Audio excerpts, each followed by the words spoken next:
What is up, guys? Happy Wednesday. Welcome to the Beer to Talk podcast. Happy holidays and Merry Christmas, whatever you celebrate. Super cool. Excited for you during this time. I hope it brings you love, hope, light, a break from craziness this year. And yeah, I hope you're just celebrating whatever you want to celebrate. If anything, if you get a moment off, even 30 minutes, an hour off, I hope you're doing well. Question for you, if you're a photographer listening to this, if you're new, if you're new here, welcome. Do you want free photography education? Yeah, like legit free SEO guidance, branding, standing out in your market, all kinds of fun stuff, Instagram strategy, little mini workshops. We have all of that in our Facebook group, togfb.com. We'll take you to the link. Really, it's free. Incredible packed workshops over an hour long, walking through blog posts, SEO strategy, branding, standing out in your market again. All that super fun stuff. Oftentimes, we'll even do live podcast recordings in the group just so you can be the first to hear this content and all the fun stuff. So would encourage you to go do that. Join today, togfb.com. We've got a lot of stuff lined up for 2021. It's going to be fire. Today's guest is one of my heroes, like one of those people that I look up to 100%. And even this year, I got to make some work kind of, paying an homage or homage to him, if you will, because he just inspires me with his creativity, with the boldness, with the relationship to vulnerability that he has with his clients. I like to call him the Sultan of Steamy. He just released a new book that is called But, Where, B-U-T-T. Because if you haven't guessed yet, his name is Chuy Photo, and he is an awesome guy, and he photographs couples in all kinds of situations, in intimate, vulnerable, naked, fun. He calls it the funk, if you will, all kinds of fun stuff. And I just wanted to sit down with him and talk to him about how's he doing, what the frick got him into that, and how can us as other photographers explore the path that it takes to get to relationships like that with our clients of vulnerability. So without any further ado, here's my good buddy, Chuy Photo. Let's do this.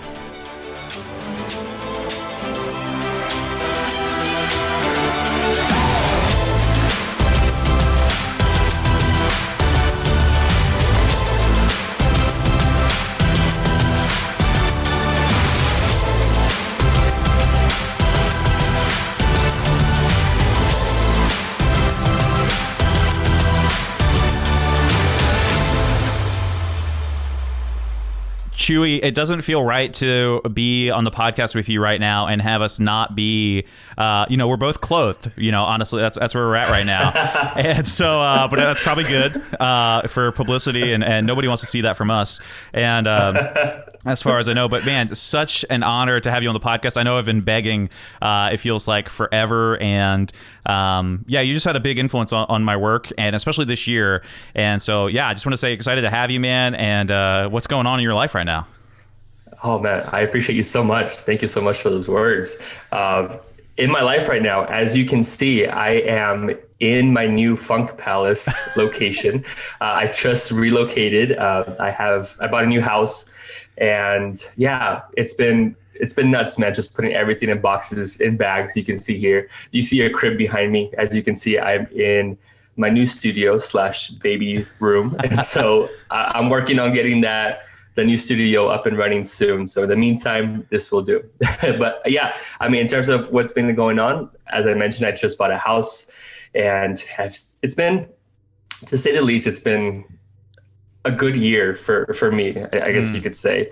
Unfortunately, some things did happen with like certain trips and cancellations and all that, like the rest of the world. But, you just kind of learn to adjust, adapt, and just, take it by the horns and keep going, Yeah, no, totally. It felt like this year, at least where I'm at, things are pretty strict. And at least for me personally, I align with a lot of the kind of hey, let's calm down our activity at some level. I'm not necessarily a guy that's like, let's stop everything, but it seems wise in my brain, right, as a non-medical person. But at the same time, especially this year, it felt like I live in a city and I shoot very city weddings, right? If we're, inside 300 people, raging club vibes, the opposite of what the CDC would want for us. And this year I'd keep seeing your work or seeing like, kind of traditional elopement guys work.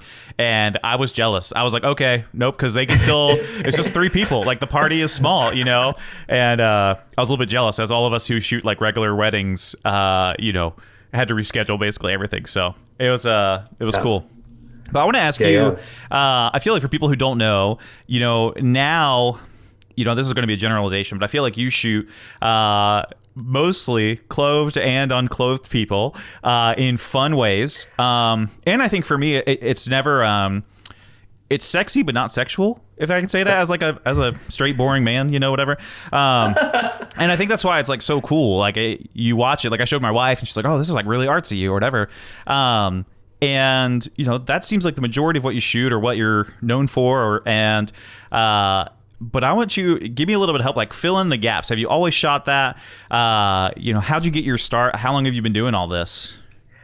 So I've been photographing just couples in general. So that's what I specialize in, is photographing couples. I started off with the weddings and it slowly transitioned to what I do now about 4 years ago. So I just, this probably last month, so normally the way that I have the reminder set of how many years I've been into this business is when I get that notification saying, hey, your domain's about to renew. So that's when I know, okay, cool, I'm coming up on another year. Awesome. So I just completed 4 years in that. I'm shooting more of the intimate, more steamy stuff. That it's been about maybe 2 years of shooting that. And so that transition from shooting those big 300 plus people weddings, and which I love so much. And I mean, for me, I learned to get out of my shell with photography, because I always tell people, if you see me at a coffee shop where I'm editing, doing my thing in the corner, I'll probably stay in the corner the entire time. Where it's not that I don't want to talk to anybody. It's just that I'm a very shy person. I'm more introverted. And so with photography, it allowed me to be more of an extrovert and, just kind of break out of my shell, especially I think with having a little black box in front of me. That kind of helped me, be who I am now, out of my shell and fully myself. And so when I transitioned out of that, going into more of the elopements, that was hard, because I was going to miss that atmosphere. But I knew that I needed to stay true to myself on what I do with my work. I didn't want to follow this. As much as I hate to say it, is that a lot of weddings that I see or that I photographed, I loved genuinely capturing their stories, but in a way it's almost like a cookie cutter. It's like the template's the same the entire time, no matter the location, like destination wedding, everything's the same. You have a venue, you have a couple, you have coordinators, you have other vendors that come into it, that play a huge part into making this special day happen. It's almost like a one take kind of thing. Like you have one shot to make this right, or you just fucked up kind of thing.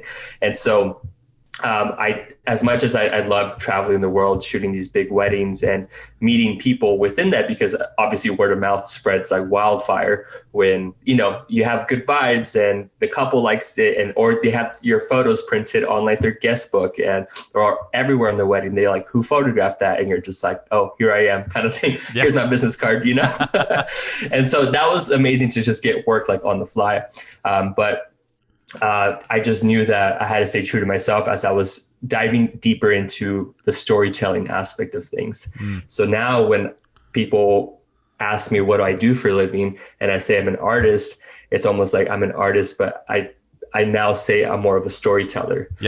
Because I love being able to capture these moments with my couples that, the question that I kept asking myself after these weddings is, what happens after the big day, the best day ever, we always tell our couples oh, I can't wait to shoot the best day ever kind of thing. And it's like, well, what happens after that? What happens when that fire essentially dies down? Because it happens to all of us. It's happened to my wife and I, and it's a very beautiful, I think, experience to now get a chance to photograph and dive deeper into their world of okay, we've been married for a year, come photograph our anniversary session. And then now I get a chance to really ask deeper, meaningful questions as to all the hardships that happened in a relationship, all the good times, all the good memories. I mean, not every relationship has those bad times, but it's just a matter of adjusting, And so when I started getting into those sessions, it really happened when I started noticing some of my couples that I was actually shooting their big weddings when it came down to shooting their anniversary sessions, because sometimes I would book that as a package. And when it came down to that, there was some couples who would tell me oh, we're no longer together. And I'm like, what? It hasn't even been a year yet. And you're already, separated, or whatever the case is. Yeah. And so I was like, dang, like this really sucks. And so as I started getting like more into the intimate side of things, I started noticing that there was, I guess, in a way, a pattern of like, oh, like, you know, a lot of couples, we deal with the same things, you know, even though we have different backgrounds, religious beliefs, political views, all that kind of stuff. In the end, it's kind of like a full circle of like, oh, well, you know, here we are, we're just human beings. And, you know, we just want to love each other and one another. We just want to feel loved. And I feel very fortunate to be able to be in that space to create these memories with them and for them. Yeah, dude, I love that, man. It's kind of funny. I do have to ask, you know, you mentioned 4 years, so I want to talk about the other stuff, but what did you do before you were a photographer? You know, like 4 years, like I look at you as, you know, my assumption when I found your work and everything, I feel like probably a year ago, it was like, okay, yeah, this guy, I assume, shot those big weddings like we talked about, had traditional photography story, and then was like, hey, I want to focus on this one kind of thing, you know, or at least have this emphasis. And but that's not the case. So what did you do before 4 years ago? And also, too, you know, you're based in California, right? I am, yes. Okay. Yeah, so what did you do 4 years ago? Everything, I would say. I'll start off like when I first got like my one job, because that one job led to the other and to the other and to the other. And then photography just like came into it. And so at one point I had 3 jobs. I was working at the mall. I used to work for Aeropostale. That was like my first job ever at like 15. Okay. So I was like folding clothes and working the cash register and all that stuff. Soon enough, I would go into Juice It Up a lot. I'm not sure if it's like a smoothie, like Jamba Juice type of thing. Yeah. And so I would go in there a lot, usually like during my breaks from Aeropostale. And then they're like, oh, like we recognize your face. How would you like to work here? I was like, sweet, let's take that on. So I took that on. And then when I started working at Juice It Up, I then started going on my breaks to this other place called Menchie's frozen yogurt shop. That I used to now get. I got sick of the smoothies from getting free smoothies all the time. So then I got frozen yogurt. I was literally like less than 30 seconds of like walking. And I kept going in there and they're like, hey, we want to offer you a job. And I was like, cool, I'll take that on. So I was working 3 jobs at one point. And so then in that kind of like circle of me working those, or like the triangle, I guess, working those three jobs, I obviously was getting paid. So I wasn't necessarily getting paid like 3 checks in 1 week, essentially, because I would get paid bi-weekly. So I would be getting a check every week. Either it'd be one from like the mall, the Juice It Up, and then like the Menchie's frozen yogurt. And so I would go into the bank a lot. And every Friday I would go in there with like, I would switch, like I would either be wearing like Aeropostale clothing, or I would be wearing like my uniform from like Juice It Up or from Menchie's frozen yogurt. So like, what do you do? And so obviously they looked into like my account and they saw like that I worked these jobs. And then they did the math and they were like, hey, like you can be making more if you worked here as a bank teller. I said, okay. I was like, what's the process like? And I was like, I've never worked in banking or in the financial industry. Yeah. And like, oh, we'll just set up an interview and we'll just go from there. I said, okay, cool. I was in the interview with like a handful of other people that have like years of experience. And I was the one that got the job out of everyone. And so I worked my way up as a banker. Well, I obviously got promoted from a teller to a banker and then small business specialist and all that stuff. And I was there for 3 years. Oh, wow. And so in that 3-year span, I learned a lot of, what to do and not to do as a business owner, because I worked with a lot of small businesses. And so I would always be eager to ask them questions, not knowing that these questions would set me up for, what I do now. And so within that span, it's, I was able to, get some money to where then book my wedding photographer from there and then book all the stuff for the weddings. And then I talked my wedding photographer into taking me under his wing to being a wedding photographer. And so that's kind of like the story of like what I did prior to photography. Wow. And then 4 years ago, we use that language of like going full time, or like, hey, this is my core income, if you will. Yes. Okay. Yes. That is crazy, man. Have you ever, this is something at least for my story, it's like, I was raised by a single parent, kicked out of college, the whole deal. And, running this business, my photography business, it's my 19th job, since I was like 13, right?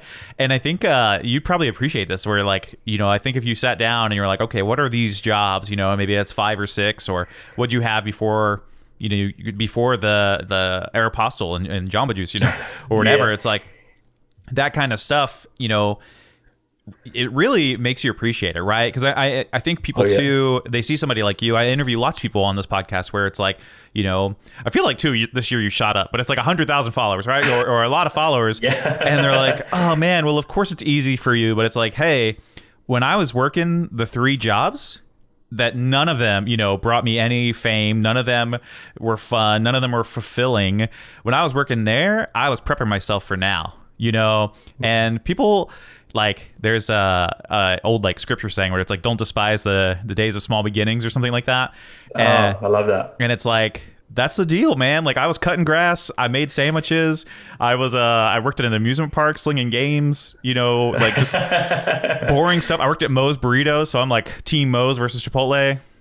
So it's like, but people don't see that, people just see like, oh, this is what we made, or we're so blessed, or the new house, or I was jealous. I wasn't jealous when you bought a new house, but when I saw your Raptor, your F-150, I was like, oh god. I forgot to mention that one. Yeah. It's been a good year in the Chuy life, right?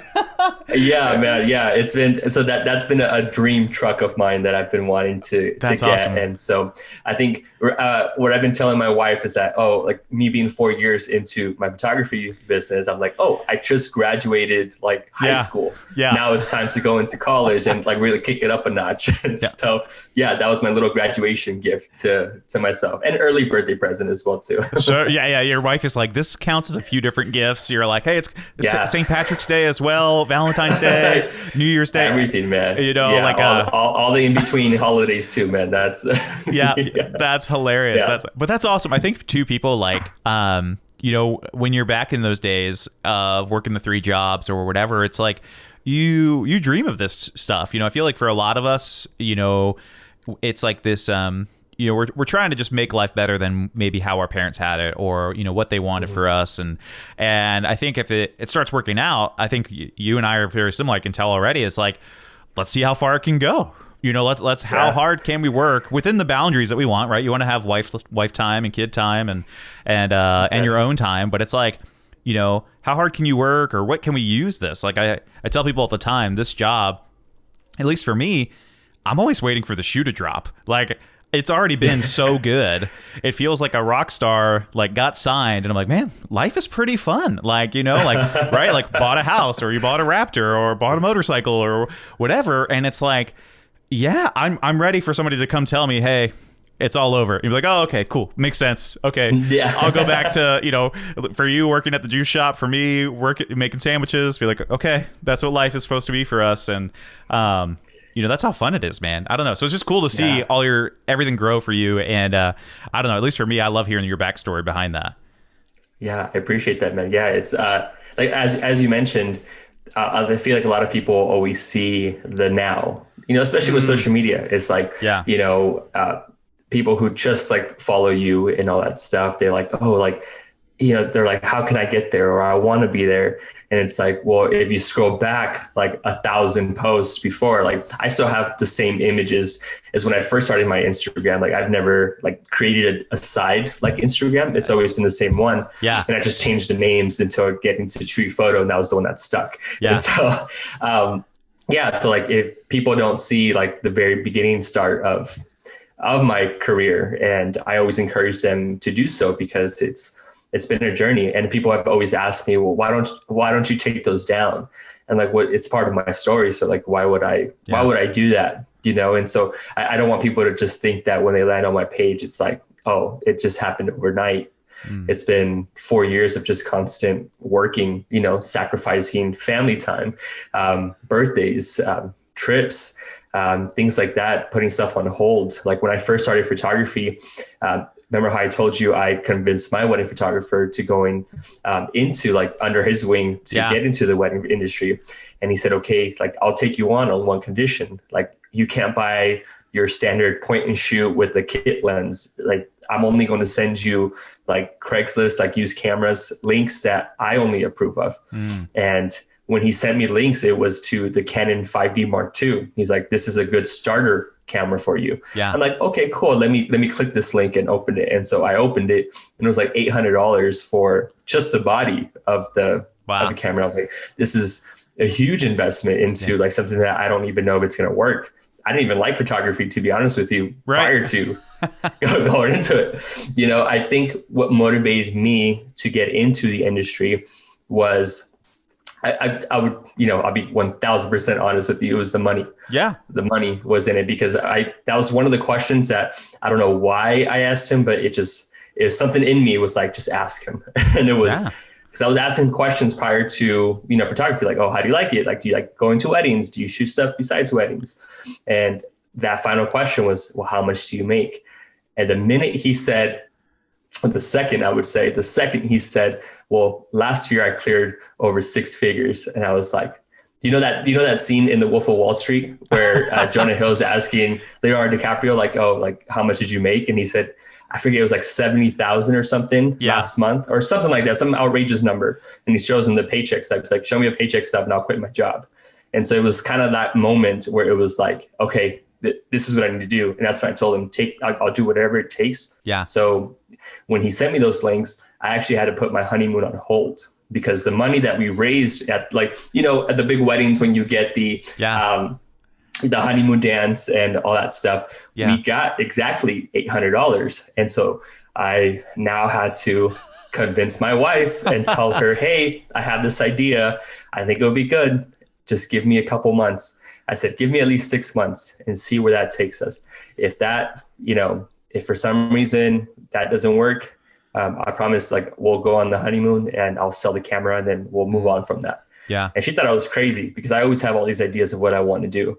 And she's like, you're crazy. Or like, what is it this time? Kind of thing. Yeah. And so when it was finally that time of like really pushing for it and like sacrificing like all these things, it ended up working out. So long story short, we got to go on a honeymoon. I love that, man. It's so inspiring, man. People listen to this podcast and I have a little Facebook group that we're slowly growing. And I talk to people who they're, you know, trying to go full time or they're trying to work on the lead to booking workflow. You know, what's that look like to actually get an email of somebody who thinks they want you? And then how do you book them? You know, all that kind of stuff. And I think your story, I love it so much because, especially even now, you know, versus like just the first impression, because 4 years, a long time, a hard time, but not that long of a time, you know, like photographer. I've been doing this. My first wedding was in 2011 and, the first one was for the money. You know, I was definitely like, oh, okay, let's go see what's up.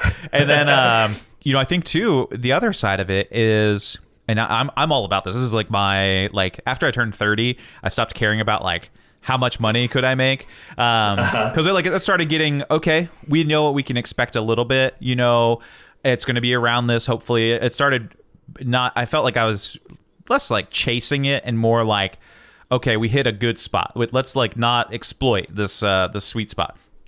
And but the other side of it is not just how much money you can make.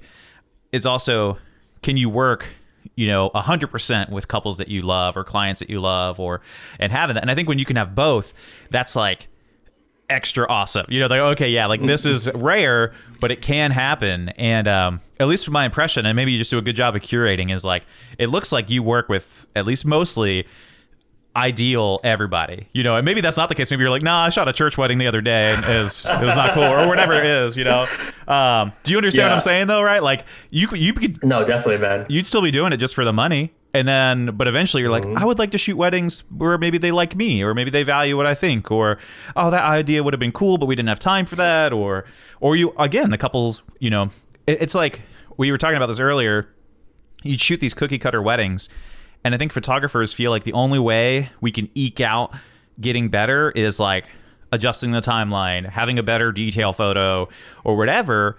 And, you know, at least for you, it was like, well, what if we just only shoot the fun stuff? Or what if we only shoot the stuff that like that feels good? And maybe at first that was a pay cut, and then you build it back up to where it is, and you're like, nope, okay, like you find people who align with your values and then make it happen. So anyway, that's simplifying all that. But anyway, all that to say, tell me, what was that transition like? So you're shooting big weddings, and then you start to shoot kind of elopement kind of stuff.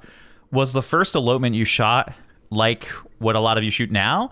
Or what was that process to where, honestly, you got couples comfortable? And you don't have to tell me how, but like, was it a couple's idea? And they're like, hey, we'd like to do this? Or, what was that process like? So the first like elopement that I ever went out to shoot, it was crazy. Like that's when I think I really started seeing the potential of, okay, I think I have something here. It was a couple based out of Tennessee. And I'm like, to be honest, bro, I was like, I don't even know where Tennessee is at on the map. Like, like I was just like, I just didn't know about like anything. Yeah. And they reached out and they're like, hey, like we absolutely love your work. We want to get a chance to create with you. And I said, amazing. And so immediately I was just like, what is your story? And so as I, got more of like the details of their story, got a chance to talk to them on the phone. They were an interracial couple. So he's African-American and she is Caucasian, white. And so when I got the chance to go out there and really connect with them, one of the conversations that we had that really stuck with me was that it wasn't always an easy journey for them because of their skin color. And so I was like, man, like it was just, it got to a point where we were all really emotional because I was just like, in my mind, I was like, why am I feeling these emotions like running through me? Like I've never been a part of like their journey. Yeah. Like I'm only here right now to photograph them at this part in their life. And I'm like, and I just felt like all of their weight that they just have been carrying on their shoulders. In a way, I just felt like they just released it all like to me. They just like have been wanting to talk all these feelings out. Yeah. And so when they got a chance to do that and I got a chance to photograph them, I was like, man, like this was a very beautiful session. And so that's when that's like the elopement aspect of it. And so then that elopement really stuck out to me. And I was like, okay, I'm going to post this on Instagram and then I'm going to submit it. Like one thing too that I'm very goal oriented. Yeah. So like I always have all these tasks of like, hey, like by this day I need to do this, or like this year, et cetera. And when I set a goal of like, okay, once I hit a year into the business, at least before a year, I have to be featured on like those big wedding blogs, like Green Wedding Shoes, Junebug Weddings, all that stuff. I thought that was the ideal way of, okay, you've made it kind of thing. And so I submitted theirs, like literally right after I photographed them, submitted it over to them, and I got featured. Wow. And then that one led me to another elopement that I photographed in this like volcanic, like rock structure where everything was just like black on like black. Yeah. And that was the entire like goal in it. And so that one so this one that I went to Tennessee to photograph that got submitted, got accepted, led me to that one. And so that one that I photographed and submitted over as well too, that one also got featured within the year. And so I was like, awesome. I had 2 features within the year of me. 9 months is what like I ended up doing. And so with that, like, I mean, obviously I'm very heavily tattooed and I love tattoos so much. So I actually got the dates tattooed on me. Like they're very small, but they're like here, like with a coffee cup here, because obviously long nights. So call for coffee. And so that was like my reminder of like, okay, if I stick to these goals, I can definitely do it. And so once I photographed those 2, I had enough content now to promote that. Yeah. And so as I started promoting it more and more is where I started slowly easing my way out of that cookie cutter template of the big wedding. So I was now creating my own mold of what I call my secret sauce of like my own style, essentially. You know, I always say my secret flavor sauce of what I want to do. These couples really allowed me to do my own thing. They were like, we trust you 1000%. You do whatever it is that you feel is right. Whatever lighting you want us to shoot in, however you want us to get creative, we'll do it. And so I really took that to heart and I started like literally just like posing them in the most like either craziest ways that whatever my mind was like creating in my head of like, okay, I need to push this out and see if it works. Yeah. And as I started doing that, I started noticing that I was developing this style that I hadn't seen before, like ever on Instagram. I mean, obviously, like I think once we enter a certain field or industry, like wedding photography, obviously, like you can search up that like hashtag, and you see thousands, hundreds, or millions of photographers out there in the world doing either the same thing. And I'm like, okay, I don't want to do that. Or I would like study images and be like, okay, I can do that, but I think I can do it a little better. And it wasn't in terms of like trying to outbeat them or anything. It was always just challenging myself in terms of like, okay, like I want to attempt that, because I feel like even people who are like in the industry for X amount of years, whatever it is, I still know people now who've been in it for years and years, longer than I have, who still have to go into like Pinterest to like look up inspiration of like other people, other people's work. And as much as like try to talk to them out of it of like, hey, like you have to break that habit, because you're now just creating a one-off of that image. Yeah. And while I'm at fault at it from doing it from the start, because I was like, okay, I don't know where to start. I don't know where to look for. So I need to like now dive deeper into like the Pinterest world or Google or whatever I can find, or Instagram. That's where I was like really challenging myself, is seeing that and be like, okay, I think I could probably do this a little better, or at least my way. Not necessarily better, just like my own way. And as I started doing that, I started getting more inquiries that were like very like-minded, like myself. It was weird. And I was like, okay, in some inquiries that I get, I'm like, is this a joke or is this legit? Okay. And so, once I get on the phone with them and talk to them, they're like, yeah, they're totally my people. I'm like, cool, let's do it. And one thing that you mentioned earlier, you're like, oh, it seems like you create with everybody. Yeah, like that's always been my mindset from the start. It's like, I can create with anybody. There's no, like, I don't have a certain mold of like who I'm trying to tailor towards. Yeah. Like, I just want, like, the whole mindset too was, it was always mind blowing when people would be like, oh, like we want to pay you thousands of dollars to photograph our wedding or elopement, steamy shoot. Yeah. And it's like, dang, like, you want to pay me for like the art that we're going to create? Awesome. Like, let's just create kind of thing, you know? And so that's why it's always been the mindset of like, it's just been mind blowing to like, oh, like people actually like my work. Cool. Let's create art. And so that's where I started falling in love with like just the passion of like photographing couples and doing that. And so that's kind of what, just opened up a whole new world of like, oh, well, I can story tell with anybody. Like, just let me just hear their story a little bit, and then let's get funky and let's just funk shit up.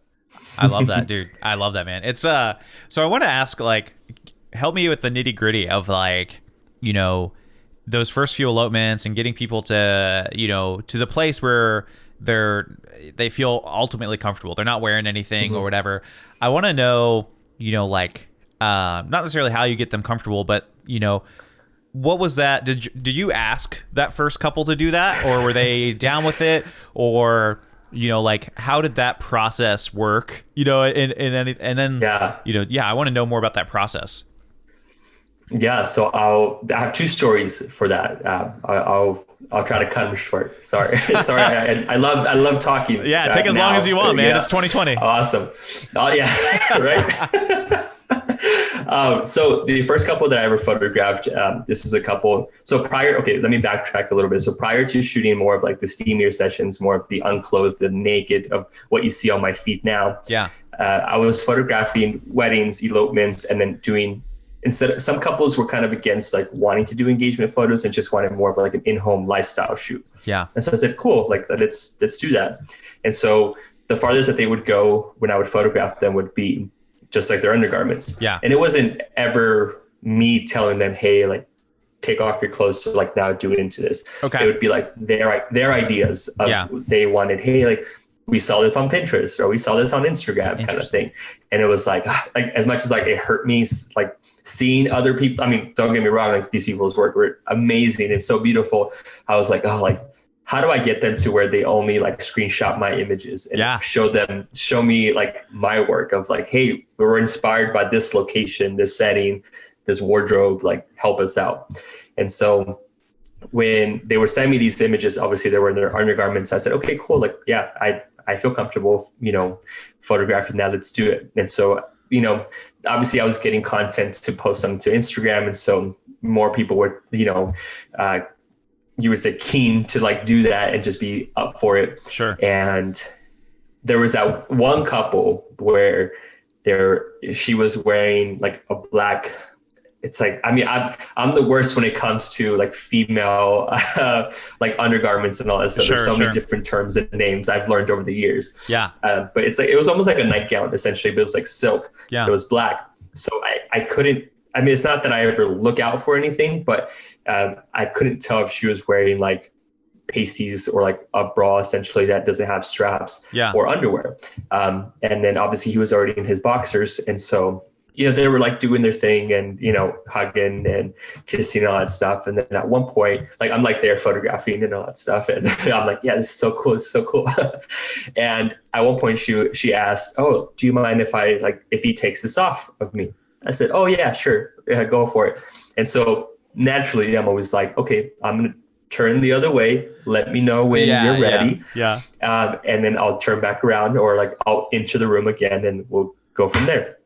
And so then I go ahead and I enter, she said, okay, we're ready. And so then I turn around and then there they are, just both butt ass naked, like hold it literally, where it was like holding each other. Yeah. And then just like looking at me. Yeah. Pressed against each other. Yeah. We just made eye contact and I was like, oh my gosh.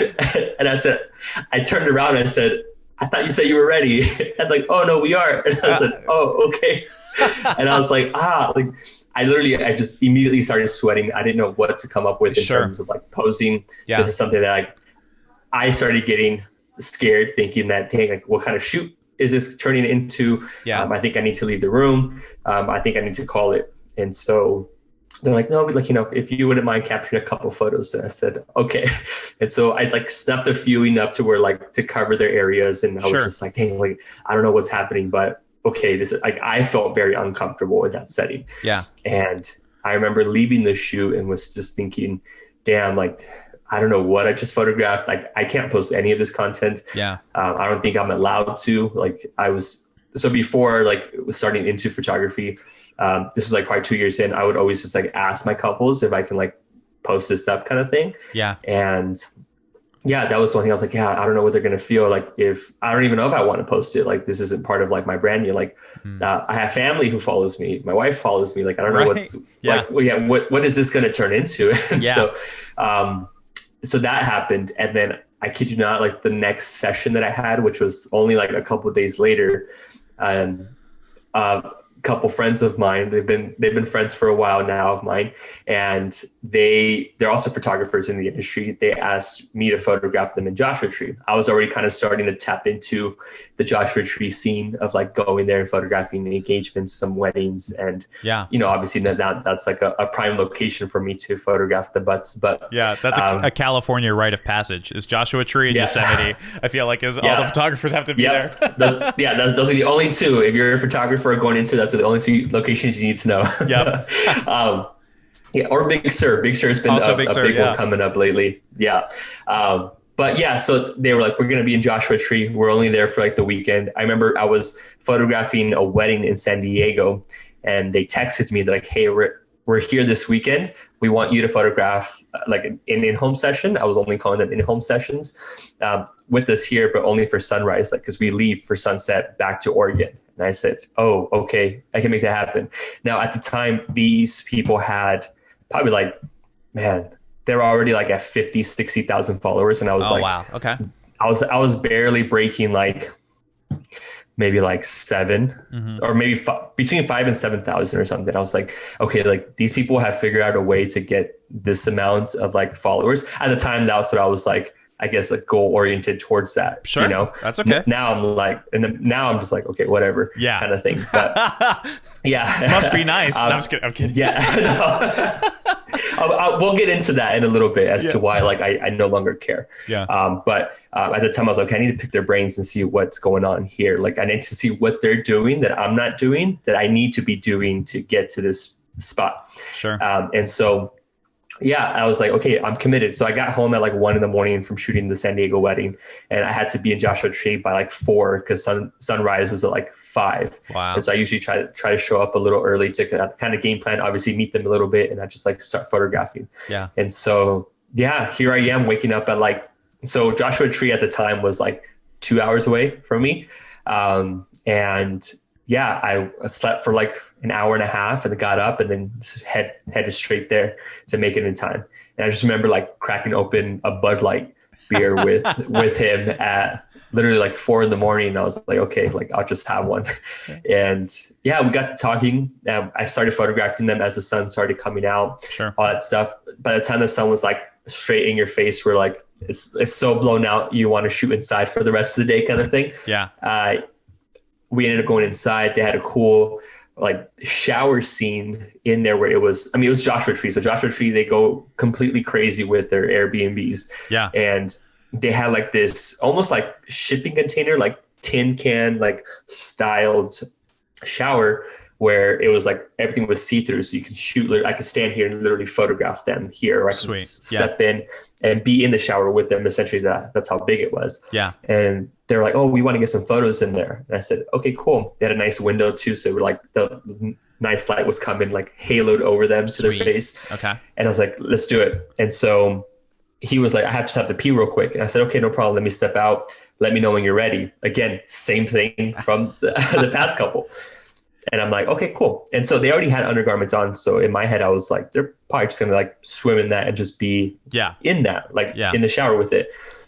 As they tell me we're ready, I'm like opening the door. And naturally, like what I normally do is like when I open a door, I usually like, I'm looking at the ground and I work my way up. Yeah. And so as I'm like walking in, I start seeing like, I see boxers on the floor. And then I see like her undergarments on the floor leading up to the shower. And I was like, oh my gosh, like what's going on? The minute I like make eye contact with them, they're like, they're just naturally just there, like showering, they're just doing their thing. Yeah. He's washing his body. She's like washing her hair.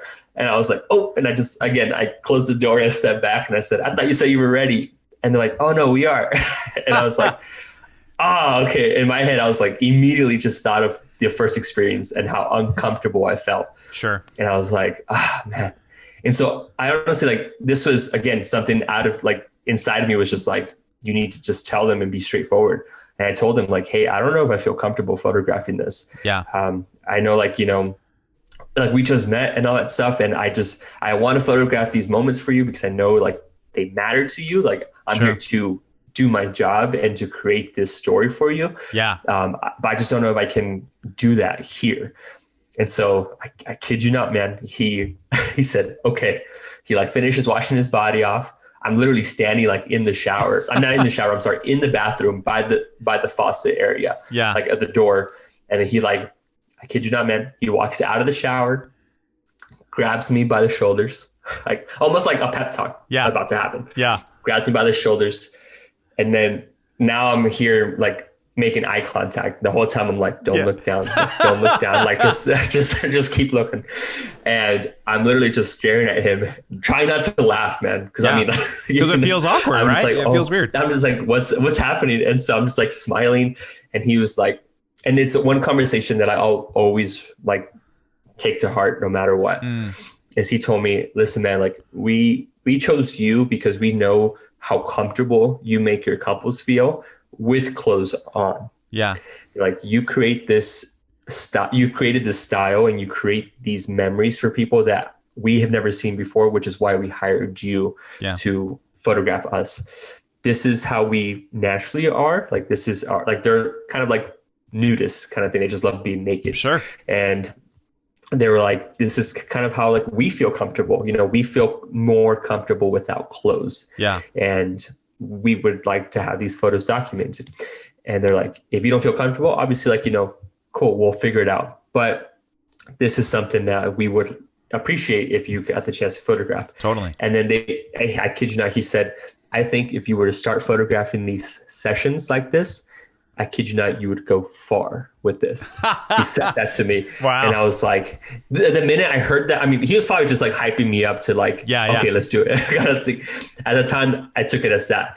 But now I'm like, oh shit, like he was right. Like they were both right. Let's do this. And so I photographed them. I was trying to figure out like poses in my head to cover their areas as much as possible, to where in my head, after like he hyped me up obviously to do it, I then started thinking about it logistically of like, how can I do it to where it's pleasing in a way to where I can still post this, and it's like, okay, you can see that they're naked, they're in the shower, but now it's like, how can I do it in this nice tasteful way to where if I post it, people aren't going to be thrown off by it. Totally. And and still honors their story, you know?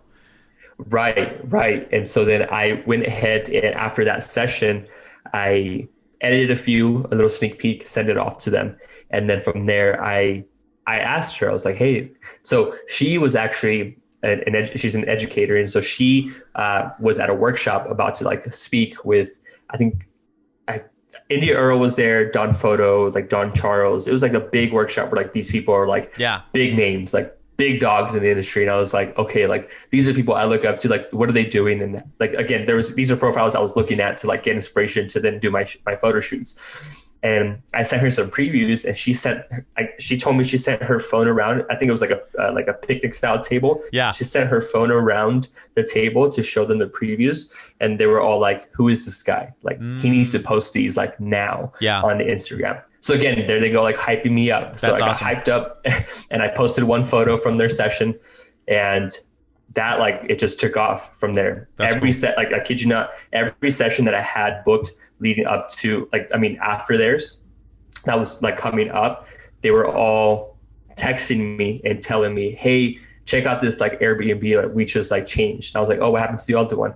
And I kid you not, they were just sending me photos of like their showers, the like the outdoor tubs, the indoor tubs, the lighting, and they're like, check out this lighting, it's so cool, it's like your other one, and I was like, like, what is this? And I was like, I thought they were just like messing with me. Yeah. And I was like, okay, let's do it. And I was like, there's something here that I need to explore.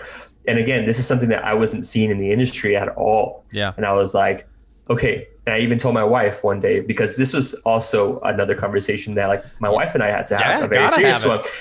A question that a lot of people ask me.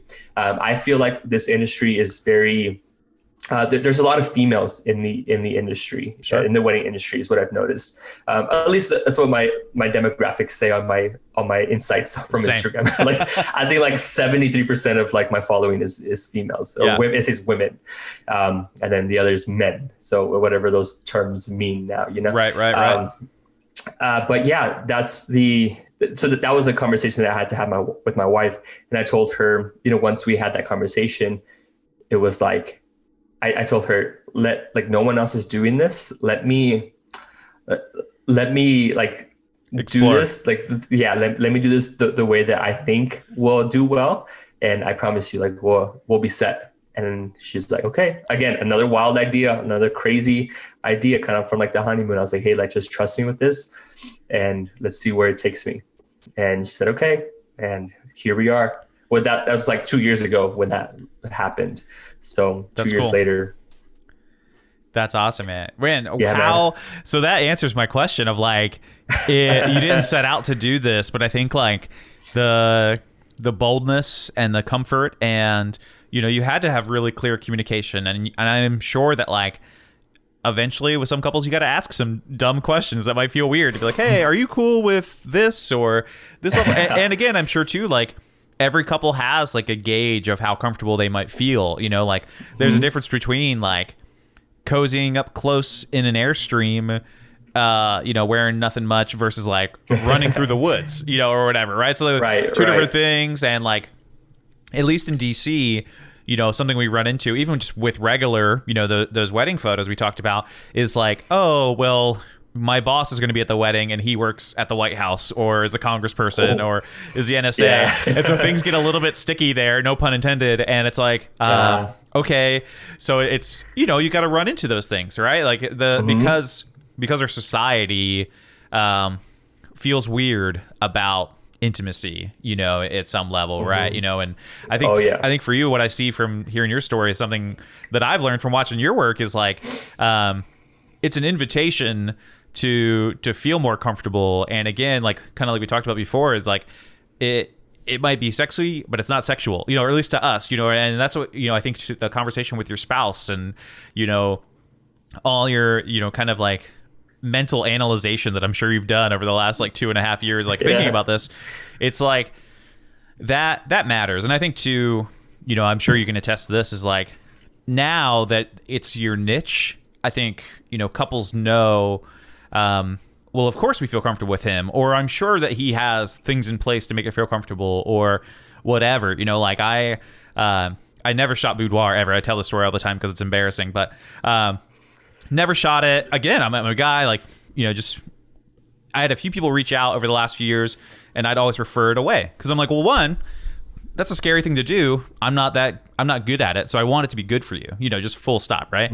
And then I had a bride that was just very adamant, and she was like, hey, I want you to do it. Like, I love your brand. I love your mission. I love everything. And her spouse is right there as we're talking about it. And I was like, and I just got to tell her, I was like, okay, even if I wanted to do this, it might not be good. I've never done this before, like I don't know. And that feels risky, right? Because they're going to be vulnerable. They're going to be open. They're going to be sharing as much as they'd like to share. And you have to like steward that risk well. Like, I think that's what a lot of people, they see work like yours and like, oh, well, I'll just ask couples to get naked. And you're like, no, it's not that, that it's plain and simple. You have to steward that vulnerability they give you. But I came home and I told the bride, and I said, well, let me ask my wife. And I'm thinking my wife is going to get me out of this. And so I come home and I'm so nervous. I'm like, hey, so there's this bride, and I tell her, and she goes, will there be a third person there? I said, yeah, makeup artist staying the whole day, hyping her up. It's going to be 3 of us at least. And she was like, that's your fucking job. Go do it. And I was like, shit. So that's why you married her. That's why exactly. You married her, brother. And she's just very she's been a big encourager in that kind of stuff even this year. And it's like, Adam, you want people to feel freaking awesome. Like one of our brand missions is eliminate fear, and it's like, you can't have fear when you have ultimate vulnerability and peace in there. So it's like, if we can get people to feel comfortable doing things that are vulnerable, eventually they're brave enough to push out that fear even for a moment, and I'm sure you've seen this countless times of like, that kind of work reminds people that they matter and have value and they have purpose, and that they are enough without the costumes we wear to help us feel like we're enough, and I think that's the bigger goal, right? And the storytelling, right? Like, hey, we've seen millions of engagement images, right, of cute couples showing off their rings, right? But like, intimacy is a big part of relationships, and I'm only learning this language now, being married for 3 years, but it's like, there's another side of relationships that we don't talk about, see as taboo, as weird, and we wonder why like things are messed up. But it's like, hey, we should probably like, let's not hide from things. Let's talk about it. Let's make it cool. Let's make it normal. And so yeah, that's so fascinating. And then now that's your thing. So 2 last questions, because we'll just talk forever. I want to ask you, what did you, now you might not even have to like quote unquote market, but like in your mind when you were marketing that kind of stuff, you came up with the language Steamy sessions eventually, but along the way, what did you do, like couples boudoir or naked couple photos, or like, what did that look like to be like, I'm thinking like, how does Chuy write a blog post? Like, I have no idea. Like, it's not just Joshua Tree elopement, because if somebody clicks on that, they're like, whoa, this is not what I expected. Like, how's that work for you? So the Steamy name, where that came from, it was actually like what I always say, instead of calling people like my clients, or I guess fans now, which is so crazy to me, or just like people who support my work, I call them funkers. They're my funkers. There's, I kind of going off of like where I got that name. So when I met my wife, she was more of the potty mouth in our relationship. So my wife is a few years older than I am. Sure. And yeah, I was like, oh, I'm just a baby. Like, I'm not familiar with these like cuss words or anything like that, So when I at least first met her, and I was like, I just one day told her like, you got to tone it down a little bit for me. Like, this is too much. And she was like, okay. And so then after we got married and like had my son, I started, for some reason, I just was like, like F this, F that, Yeah. and all that. And she's like, you know what? Like, he's a sponge now. Like, he's going to end up saying it, and that's on you. She's like, I stopped, and that's on you now. So I said, okay, how can I change this? Obviously, I'm like super into the like 90s, like 80s, 90s era. And obviously I have them tattooed, the Fresh Prince tattooed on me. That's like my logo and my branding and everything. So I'm like, okay, funk, let's just change the C to an N, funk. And so that's where like my funkers, that's like that. Yeah. Just the people who funk with me. It's almost like, it's like the vibe. And so that's where the name came from. And so I was actually calling the Steamy sessions passion sessions. Okay. Don't know where that name came from. I was just like, these are the passion sessions. And now when I look at it, it's almost like if I was going to market that, it'd almost feel like it'd be like erotica type of like, passion. you know? And so one day I think I was captioning something about my wife watching Grey's Anatomy, and then me like heavily watching it with her, kind of binge watching it for some seasons. And someone in the comments was like, that's you. Like, you're like, I think they call him like McDreamy or like McSteamy or something steamy or dreamy something. And so I was like, they were like, that's your name. Like you're like, Mr. Steamy, like the Steam King, like the Steamy sessions. I was like, huh. And so I kept like repeating it back and forth. Like kept saying it to my wife. She kept saying it back to me. I kept like saying it and then slept on it. And I was like, okay, this is what they're called, the Steamy sessions. And so that's how I started like marketing them. And it was like, let me just, again, something that I even tried like Google searching it, and it was very like weird images that were coming up. And I was like, I think this is something I could probably like make happen with it. And so I literally started calling them Steamy sessions. I love that. And that kind of slowly started like, getting the word out, the BuzzFeed of like, okay, Steamy session, this is what they're called. Sure. Or like intimate sessions and all that stuff. And that's how I started like kind of marketing them as, in terms of like writing the blog post kind of thing. I just now put them as like Steamy sessions. So like instead of a Joshua Tree elopement, it would be like, I kind of almost break it down like a story. So it's like, like getting married in the beautiful Joshua Tree, or like eloping in the beautiful Joshua Tree, or in the weird Joshua Tree, with the Steamy session or something like that. That's cool. And so now they get to see, okay, it's going to be an elopement, but expect some ass to be in there, kind of thing, some skin's about to be shown kind of stuff. And so that's kind of where like that kind of name in terms of like marketing it happened. Sure. And then, like now when I see other people like post like Steamy sessions or intimate sessions, it's nice to see like they'll put like, oh, Steamy session and all that stuff. Now I'm not like sure like if I'm the one that like came up to it, like I don't want to take the bragging rights or anything by any means, but it's just like, oh, it's just a simple term, Steamy session. Some people are like, oh, what's a Steamy session? I think now you could probably Pinterest it and like I'm sure, or intimate session, and that would pop up kind of thing, It's one of those things where it's like maybe intimate session is most likely the industry term that we think of, but then Steamy I think is associated like as Chuy Photo, kind of deal, or Chuy Photo, definitely for sure. So no, that makes sense. One of my couples, so I actually tried, I got 3 couples this year who I wanted to experiment and see if I could like, I sent them your work and I was like, can we make something like this? And I was like, I'm so nervous. I have no idea. And I told him, I was like, you can have full permission to veto anything, getting posted, whatever. I want this to feel comfortable. But I was like, at the same time, as a photographer, making something that makes you feel a little bit uncomfortable or makes you have to work mentally better, like, I love that feeling, because shooting weddings, you don't get that feeling anymore. You're not scared anymore, whatever.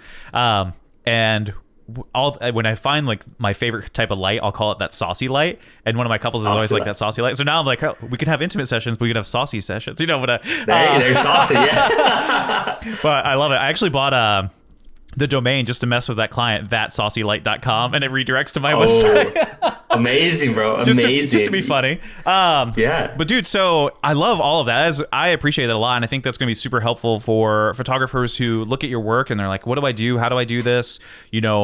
And what's your nature about it, right? Because people might think like, oh, is this guy a creep? And it's like, no, like, it's not a creep at all. And but it's like nobody's ever going to ask you like, hey, Chuy, are you a creep?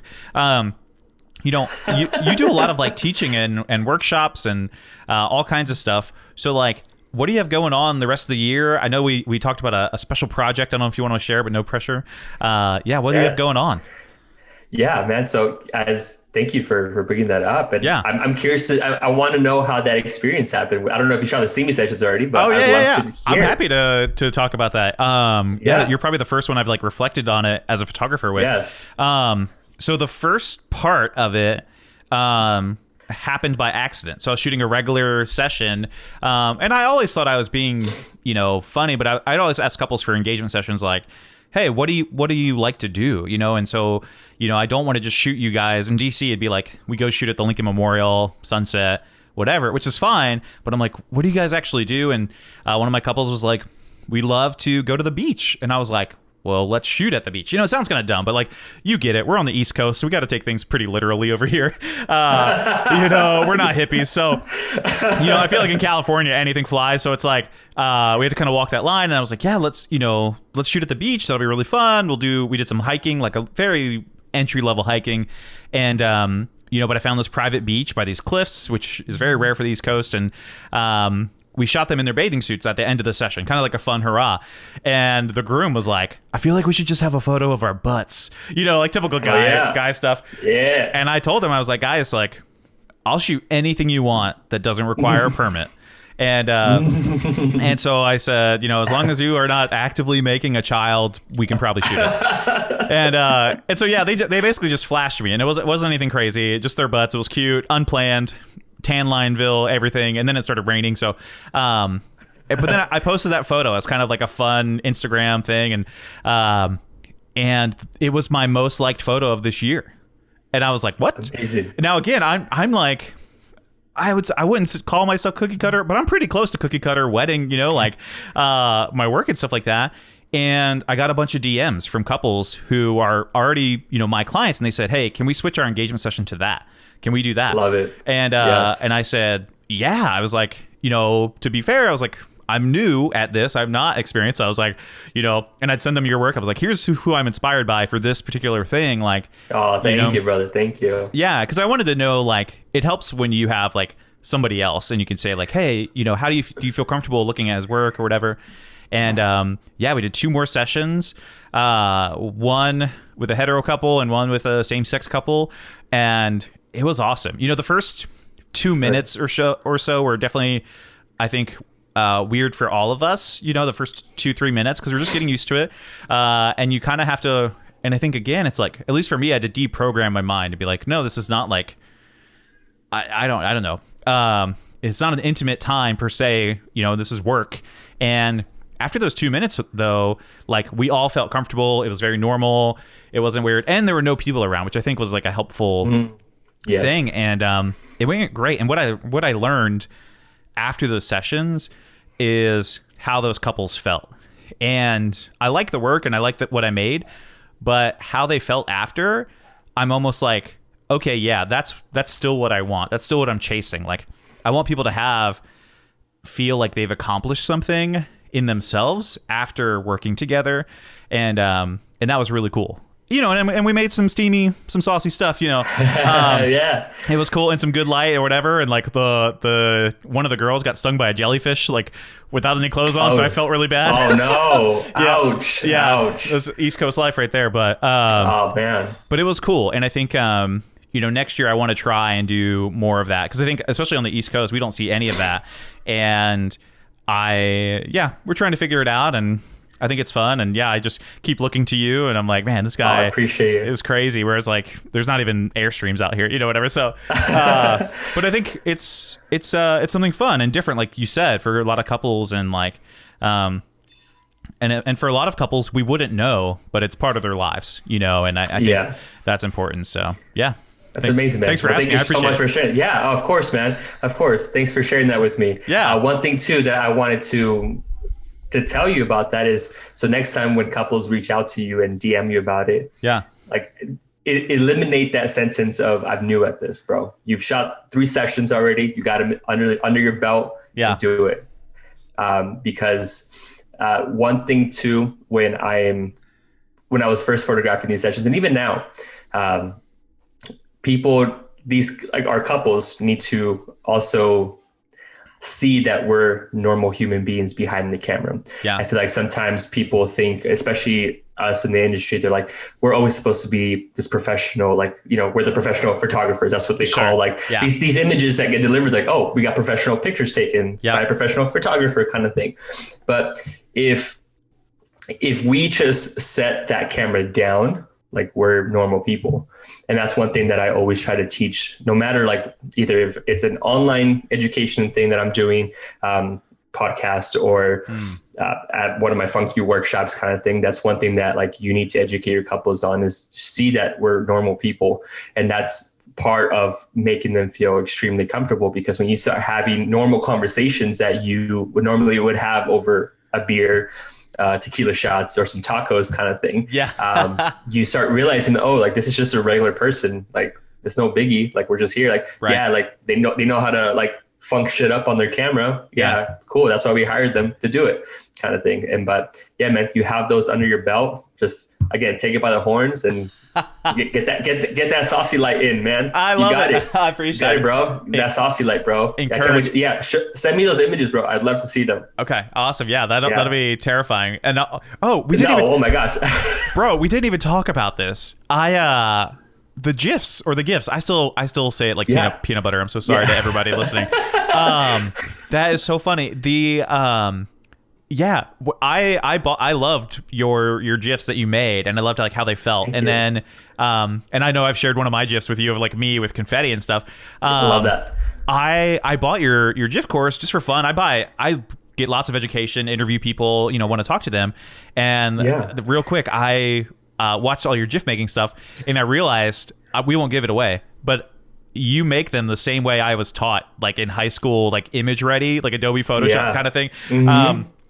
And that whole process, like, and there were still some tricks in there that I didn't know. And I was like, oh, this is, and some of the comments I've gotten on some of mine recently reveal, like, I feel like your emphasis on certain parts of that process. And so that's just super cool too. So we didn't even talk about that, but like, it's not just Steamy sessions, but it's like moving Steamy sessions too with a GIF. Again, man, it's the storytelling now, so now I look at it as where, it's always been that thing too, where I never force my couples to take off their clothes. I feel like it's been part of just the, I guess obviously like you post what you want to get back in return, that's kind of how it happens on Instagram. And that's like a huge tip right there, is post what you want to get back in return. And so obviously all the couples who reach out to me, that's what they inquire about. It's like, hey, we want to start off this way, or we need help with navigating the story. I'm like, cool, that's where I come in, So in my set, the way that I see is, again, more of the storytelling aspect of things. It's where like, that's where the animations that come into it helps, you can feel how these couples are feeling it in that moment, or you can almost feel like you're there in that moment, which is why like I love including them in there. I love and that. These animations, like as you mentioned, you learned how to make them in high school. I learned how to make them in college. This is way before photography even happened. I was like, this is boring. Okay, what's next on the thing, So I started learning how to like clone different heads onto other like people and on animals and stuff. I was getting all weird in college, and I was like, okay, I just kind of like left it there in the like back burner. I was like, cool, I know how to make them, sweet. And so then when I found out I can now include them into my work and do them again, I was like, cool, this is where it's at. You know? It's the best, I think, like GIF making tutorial I've ever seen. Like, thank you, brother. It reminded, until I did yours, I was making them like, I feel like in a less quality way, because like the one I sent over with the confetti, what I would do is I would still shoot. I was kind of wasting a step, not to give anything away, but like I was shooting all of the shots, right? And so they're all photos, but then I would bring them into a movie program, and I would adjust the duration, and then just make them like a movie. And it worked. It's okay. It looks cool. But the hard part is getting that movie to be an actual, GIF file. Whereas like other programs and other techniques make it really easy. And so, now I use your technique. So that's just like, okay, amazing, brother. I'm going back to it. So, what an honor. Thank you. So, dude, trust me, I will be here all day. Tell me, what do you have going on the rest of this year, and what are some fun things going on? Okay, amazing, man. So I'm not entirely sure when this podcast is about to drop. Who is, man? No, I'm just kidding. Yeah. I'm kidding. But so right now it is December 2nd. Yeah. Tomorrow is actually my birthday, December 3rd. Oh, awesome. And so, yeah. And so what I have found that's been like a kind of like a rhythm of mine is that every year for my birthday, for me, I hate, I think I would say, I mean, I love getting gifts. That's amazing. Sure. But I almost like, I don't really like to spend that much money on when it comes to like myself. Like everything that I do is for my family, and that's always been like the thing. Like these big like toys that I get, kind of thing. Those are kind of like milestone achievements that like I've gotten, I've worked up to, kind of thing. And so I always like to give. Like I think that's like my love language is gift giving. Like I love being able to give gifts, and all that stuff. So with it being my birthday tomorrow, I've been working on this, like I would say it's like a year-long process, like project. Wow. It's been in the works. But yeah, I have a book that is being published, a photography book, and that is being released on my birthday tomorrow. Wow. So when this does come out, this will definitely, the book will have already come out. That's really cool. And can people get it at, bookstores, or, when does it launch, if you will? Like, what does that look like? So the pre-order happens tomorrow on my birthday. Awesome. That'll be live on the website. And so thankfully with the company that I've been working with, they're like, you know what, we're just going to give you we'll give you the books. Like, obviously we're going to get them printed, give them to you and all that stuff. And we trust you. You do your thing on your platform the way that we've been watching you do it. And wow. Yeah, we're going to let you just take the reins on this. And I said, amazing, cool. I get to do this my way. That was one of the biggest things too, going back and forth, like with meetings and all that stuff. It's like, I need to do this my way, the way that I do this the best way. Yeah. And so this is all my platform. And so they're like, okay, we trust you. Do your thing. Just like they were just like, give me deadlines. We need like the images done by this. And so, I'll give you the title. I'm not sure when this is going to be released, but I'm going to let it all out. It's already out when, it'll definitely be out. Amazing. So the title of the book is called Buttwear, BUTT, wear, ?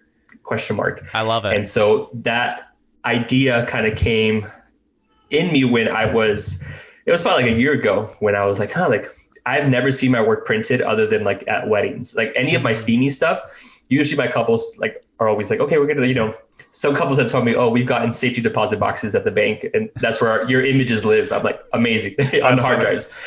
Some of the couples now, like, instead of my images being on like the walls in like when you enter their house, now it's like in their bathrooms. That's where like I live sometimes. Totally. Some couples send me photos of them, like I'm actually in their hallways, like their ass is out, or even like dead center in the living room, which is amazing. Yeah. Those are the true, I don't give a funk. Exactly. What people think. It's made my home, my rules, which is amazing. And so, I never seen my actual like Steamy stuff printed ever. Like, and then also too, like when I go to weddings, I always, we obviously educate our couples, like, hey, you should print here for the best, like optimal experience of like, seeing your images printed on like how you would see it in digital format. Cause some, people would print them on like Target or like Walgreens or something. And it's like, my images aren't meant for like a glossy finish, Right. But it is what it is. And so seeing my work for the first time, like printed, when I was like seeing the test prints and all that stuff, it was a very emotional experience, to say the least, because it was like, man, like all of this like process of like working up to this has been an amazing journey. And I dedicated the entire month of October to when I wasn't shooting, like in between, like, actual elopements and Steamy sessions. I was in Joshua Tree and just photographing like couples. That was one thing too, that people like the publishing company was telling me, like, do you want to use like your old work, because we love that, or do you want to like create a whole new set of work? Yeah. And so I said, I want to create a whole new set of work. Totally. And so that's the whole project. So there's going to be images in that book that won't ever be posted onto Instagram or my website. Yeah. Like you would have to get the book to see the work that's so cool. That was created. And so that was a very challenging experience as well too, because I didn't want to just like do my thing, because obviously we have our sauce now, of what we do. Yeah. And so I really wanted to challenge myself as an artist and create the best work that I could. Yeah. For people to enjoy it on their coffee tables, as an art collection, etc. And so I want my work to be more of a conversational piece where, and they stumble across my name, like, yeah, like that's the buck guy, like he shoots that, which is crazy. Like I went to Yosemite a few months ago, and I was photographing at Taft Point, which is that iconic like cliffside, like spot. And obviously a ton of photographers are there waiting their spot to take it. And the minute I step in, I'm in the same shot that like most like people would get, kind of thing, except my couple was naked. And so when they popped out naked, they were like, "Oh shit! Like you're the guy, you're the buck guy. Like we thought it was you." And I was just like, "Okay, amazing. I'm glad you recognize me." So yeah, I want, as much as like I appreciate that, I love so much, and it humbles me to like know that people know me as like the buck guy, that I shoot that. Right. I want my work to, for one, speak for itself, and also open up conversations of like, shooting different lighting, and all that stuff, and just kind of, whatever. I never like to explain my work. I like to allow people to do that for me. Yeah, 100%. Yeah, that's cool. Have you ever, one, I was not expecting you to be like, "Hey, I wrote a book, bro." Yeah. Also, so that's nuts. Most people, they're like, "Hey, bro, I want to tell you, I want to talk about, like," and I like asking people what they have going on, but it's like, "Hey, I've got a workshop coming up," or "Hey, I'm speaking live." And obviously COVID's kind of, messed up a lot of fun things, but like you just came out and you're like, "I'm publishing a book. What's up? How's it going?" I'm like, just drop every mic. I love that, man. So dude, definitely, I'm going to get a copy. Everybody's got to get a copy, but, I want to know, there's a photographer, I can't think of his name. He does not shoot like couple stuff. He shoots like, I always consider these kind of photographers like real artists compared to what we do, even though obviously people think we are artists as well. But it's like, he'll do mass photos of like 300 people and they'll all be naked. I forget his name. Oh, I'll have to send it to you. Exactly. Yeah. I know exactly who you're talking about. Yeah. So like old school art guy. I forget. He's like the old school, the OG artist of like no social media kind of thing. There's fan pages, I'm sure, that people do for him. Yeah. I know exactly who you're talking about. I think I went onto his website. I forget his name, but when I was diving into the Steamy stuff, I was doing a lot of research as to like what people are doing, and I think his website actually popped up, and it's cool because you can go into the contact form, and I think it says like, if you want to be part of my project, like you just have to be comfortable with being like naked in front of other people, and then just drop in like your name and information, like, "Oh, this is pretty cool." Yeah. So yeah, if you go on my website, that's what I have now on there. Thanks to him, is on there. It was for the project, and so thankfully from that, I was able to pull people to be part of my project. Yeah. And so, yeah. That's cool. A lot of things happening, man. Yeah. So that's like the final project for this year, for 2020. So it's almost like I survived kind of book, memoir. Totally, dude. Bought a house, bought a truck, wrote a book, man. Like, yeah, man. COVID ain't got nothing on you, man. I love that, dude. That's awesome. Thank you, man. Well, dude, so good to talk to you. Obviously we have to have you come back because there's like so many things we didn't even talk about. Yeah. And dude, thank you so much for coming on. It was an absolute honor. And where can people go to check out your site and your Instagram? Yeah. So my Instagram is at Chuy Photo, so CHUY Photo, no S at the end, just photo. Yeah. My website is www.chuyphotos, now with an S.com. Crazy, man. They didn't have the domain, or I just don't know why I just did it that way. And you can find all of my work on there, from like the animation guide to my Funk You workshops. Now even the book will be on there, being released tomorrow. So I'm excited for it, man. Dude, thanks so much, man. That was awesome. Thank you so much, man. Appreciate you. Man, what a freaking crazy episode, right? Like, he is just so humble, so kind. I love his story. I love watching him win. Like, just bought a new car, moved into a new house. Like, those are things as entrepreneurs that we know, as photographers listening to this, like, that's what we look up to. Most of us who are listening to this podcast or started working for ourselves, we didn't grow up where that was the norm, if you will. Like, I talked to Chuy and I was like, yeah, did you ever think you would own a brand new F-150 Raptor? And obviously it's not about the material thing. It's like a goal or a milestone or a thing that as a young kid, for him, a young man, you desired as a child. For me, earlier this year, that was my motorcycle. And, these are not things to flex per se, but to kind of symbolize a stake in the ground that, hey, you've made it this far and you've done so well. So loved hearing from his story, everything about him. Love him. We have to have him back on sometime. He also mentioned to me after the podcast that this was his favorite podcast ever. So, just I don't even know what to say about that. It's awesome. But yeah, if you're new here and you want to listen to these episodes every week, subscribe in your podcast player. We're taking off next week, but after that, we'll be back every week. Leave us a review on Apple Podcasts if you haven't already, or you can listen on Spotify. And we go live every month in our Facebook group, togfb.com. Sometimes we even go live even more. We help each other grow each other's Instagram, which is actually really cool. We just started doing that. And so, yeah. And if you love the episode and want to say hey, you can follow me at Mason Photography on Instagram. Come say hey, tell me about the episode. And yeah, have a wonderful day, guys, and keep being awesome.